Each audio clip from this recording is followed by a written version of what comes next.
하나님의 은혜와 평강이 오늘도 여러분의 삶의 자리마다 충만히 마시기를 기원합니다. 기도하겠습니다.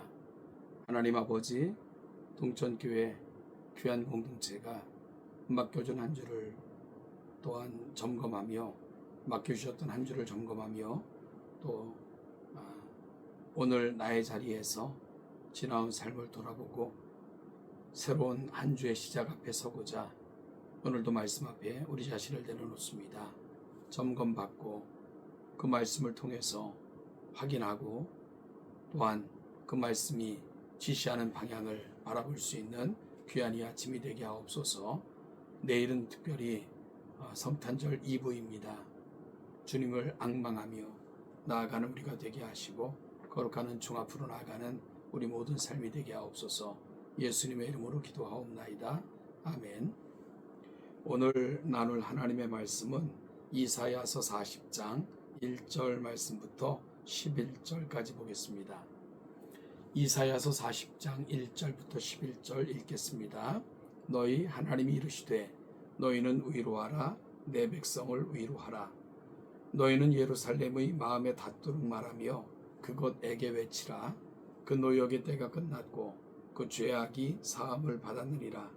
그의 모든 죄로 말미암아 여호와의 손에서 벌을 배나 받았느니라 할지니라 하시니라. 외치는 자의 소리에 이르되 너희는 광야에서 여호와의 길을 예비하라. 사막에서 우리 하나님의 대로를 평탄하게 하라. 골짜기마다 도두어지며 산마다 언덕마다 낮아지며 고르지 아니한 곳이 평탄하게 되며 험한 곳이 평지가 될 것이요 여호와의 영광이 나타나고 모든 육체가 그것을 함께 보리라. 이는 여호와의 입에 말씀하셨느니라. 말하는 자의 소리에 이르되 외치라. 대답하되 내가 무엇이라 외치리이까 하니 이는 이르되 모든 육체는 불이여 그의 모든 아름다움은 들의 꽃과 같으니 푸른 마르고 꽃이 시듬은 여호와의 기운이 그 위에 붐이라. 이 백성은 실로 풀이로다. 푸른 마르고 꽃은 시드나 우리 하나님의 말씀은 영원히 서리라 하라. 아름다운 소식을 시온에 전하는 자여 너는 높은 산에 오르라. 아름다운 소식을 예루살렘에 전하는 자여 너는 힘써 소리를 높이라. 두려워하지 말고 소리를 높여 유다의 성읍들에게 이르기를 너희 하나님을 보라 하라. 보라, 주 여호와께서 장차 강한 자로 임하실 것이요 친히 그의 팔로 다스리실 것이라. 보라, 상급이 그에게 있고 보응이 그의 앞에 있으며 그는 목자같이 양떼를 먹이시며 어린 양을 그 팔로 모아 품에 안으시며 젖먹이는 암컷들을 온순히 인도하시리로다. 아멘. 깊은 절망감에 빠져 있는 자에게 위로가 될 만한 것이 무엇일까요?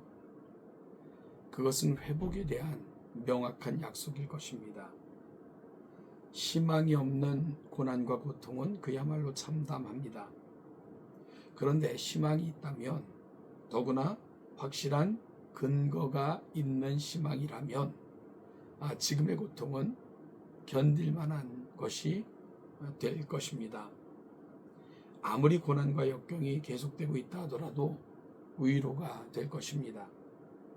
오늘의 첫 절은 너희는 위로하라, 내 백성을 위로하라 라는 메시지로 시작이 됩니다. 선지자 이사야는 남왕국 유다에서 하나님의 말씀을 전했던 선지자였습니다. 애굽과 아수르 그리고 아수르에 이어진 바벨론 등의 주변 강국에 의해 풍전등화의 위기 앞에 서 있는 이스라엘과 유다의 상황에서 하나님의 말씀을 전하고 있습니다. 하나님의 심판을 예고하고 결국 이스라엘과 유다가 모두 하나님의 심판에 의해 주변 강대국들에 의해 멸망당할 것에 대해 선포하고 있습니다. 그런데 이사야 40장으로 넘어오면서 하나님은 이러한 위기 속에 절망하고 있는 유다 백성들을 향해 내 백성을 위로하라고 이사야에게 명하고 있습니다. 사실 이 메시지가 전해지고 있을 때는 이스라엘과 유다가 하나님의 심판에 의해 멸망을 당하게 될 처지에 놓여 있었습니다. 이사야는 여전한 예언을 통해 유다 왕국이 바벨론의 포로가 될 것이다 라고 예언도 했습니다. 이제 모든 것이 끝나는 것처럼 보이는 그러한 상황이었습니다. 그런데 하나님은 이사야를 통해 내 백성을 위로하라고 명하십니다. 어쩌면 도대체 어떻게 위로할 수 있습니까? 라고 반문할 수 있는 명령입니다. 지금 모든 상황이 최악입니다. 이제 우리의 범죄로 말미암아 공의로우신 하나님의 엄중한 심판이 임할 것이 분명하고, 이젠 모든 것이 다 끝난 상황, 끝난 것 같은 상황인데 어떻게 위로해야 합니까? 하고 묻고 싶은 상황이었을 것입니다. 암담한 것 같은 상황에서 전해지는 위로, 그것은 바로 회복에 대한 메시지였습니다. 하나님은 이스라엘과 유다의 범죄를 추상같이 심판하실 것이지만 그 심판으로 모든 것을 끝내지 않으실 것이라는 약속을 주시고 계셨던 겁니다.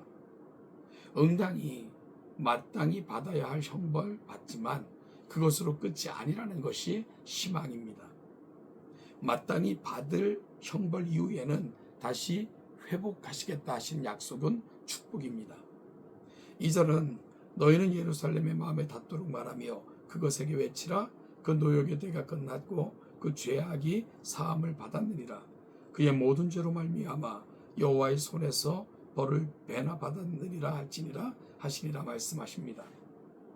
예루살렘의 마음에 닿도록, 이스라엘과 유다 백성의 마음에 진심으로 여겨지도록 말하라고 하시면서 죄로 말미암은 노역은 끝이 나고 그 모든 죄악이 용서받았다고 선포하는 것입니다. 그리고 이어지는 3절 이후에는 회복의 메시지가 전달됩니다. 하나님의 대로를 평탄하게 하며 골짜기가 도두어지며 언덕마다 낮아지며 험한 모든 곳이 평지처럼 평탄하게 될 것이라고 약속하십니다. 그리고 여호와의 영광이 나타나고 모든 육체가 그것을 볼 것이라고 약속하십니다. 이스라엘이 범죄하였을 때엔 이스라엘에게서 하나님의 영광이 떠났습니다. 사무엘상 4장에 보면 이스라엘의 범죄와 엘리 제사장의 아들들이 범한 죄들로 인해 블레셋 사람들에게 대패하고 하나님의 궤를 블레셋에게 빼앗겼을 때 엘리의 두 아들이 모두 죽임을 당하고 엘리 제사장도 의자에서 넘어져 목이 부러져 죽는 참담함이 벌어졌습니다. 이러한 상황에서 엘리의 아들 비느하스의 아내가 아기를 낳게 됩니다. 그 아이의 이름을 이가봇이라고 짓습니다. 그 뜻은 하나님의 영광이 떠났다는 것이었습니다. 죄악 가운데 있는 이들에게는 하나님의 영광이 함께하지 않습니다. 하나님의 임재도 없고요, 하나님의 역사도 없습니다. 우리가 여전히 죄 가운데 거하면서 하나님께 도우심을 구하고 하나님의 열일하심을 구하고 하나님의 임재를 구하는 것, 그 모든 것이 다 부질 없는 일입니다. 그런데 하나님께서 하나님의 영광이 다시 나타나고 모든 육체가 볼 것이라고 말씀하십니다. 이 약속이야말로 진정한 축복입니다. 하나님께서 이스라엘과 함께 하시겠다는 약속입니다. 이스라엘의 예배를 받아주시고 이스라엘에 임재하시고 이스라엘에 하나님의 자비와 긍휼과 은혜가 임할 것이라는 약속입니다. 하나님의 영광이 떠난 삶이야말로 실로 참혹한 인생입니다. 그런데 하나님께서 다시 함께 하시겠다는 약속을 주시니 이 말씀이야말로 위로 중에 가장 큰 위로일 것입니다. 그리고 하나님의 통치와 보살핌이 다시 이스라엘 가운데 회복될 것임을 약속하십니다.